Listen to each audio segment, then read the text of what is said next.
বাঁচতে চান, যদি বাঁচতে চান পরের চিন্তা করবেন না। ওই দল, ওই মত, ওই ব্যক্তি, ওই হুজুর অমুক খারাপ তমুক খারাপ, এই চিন্তা ব্রেনে আনবেন না। এগুলো আমরা করব, আমরা আপনাদের দিয়ে করাই আমাদের দল ভারী করার জন্য। আপনার চিন্তা হবে আপনার কবর। কথা কি বুঝতে পেরেছেন? খুব ভালো করে বুঝুন।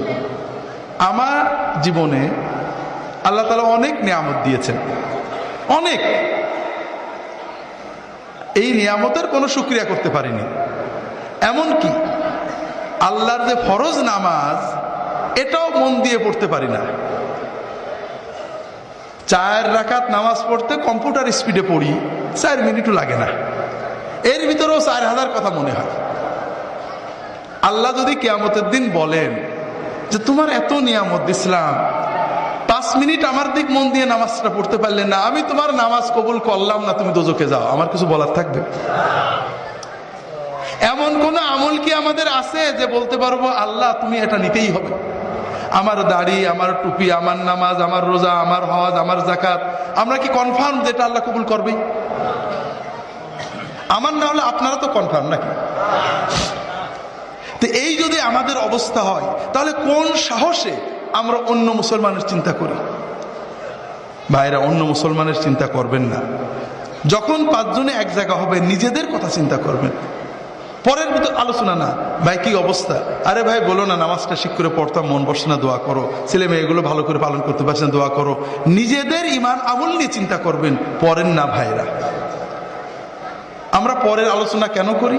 কারণ কবরে গেলে সর্বপ্রথম মুনকার নাকির আমাদের প্রশ্ন করবে যে তোর প্রতিবেশী জামাত ইসলামের দাড়ি ছোট ছিল কে, তোর পড়শি তবলিগের লোকজন কেন বাইরে গেছিল, তোর প্রতিবেশী অমুক পীর সাহেব কেন খারাপ ছিল, ঠিক না? এই প্রশ্ন করবে।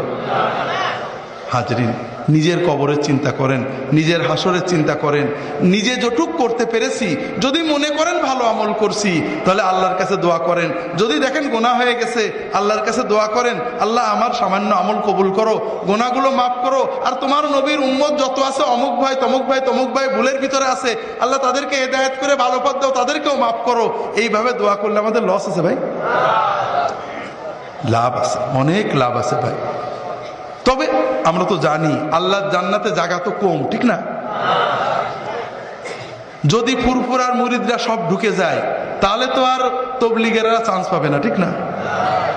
যদি জামাত ইসলামরা জান্নাতে যায়, চরমুনাইলে তো জায়গা হবে না, কম পড়ে যাবে, ঠিক না? হাজরিন, আল্লাহর জান্নাত অনেক বড়।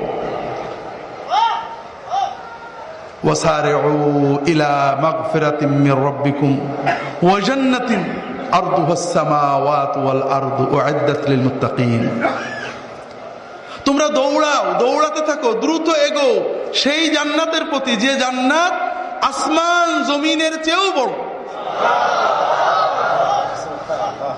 যে জান্নাতকে আল্লাহ তাআলা মুত্তাকিদের জন্য বানিয়ে রেখেছেন। যদি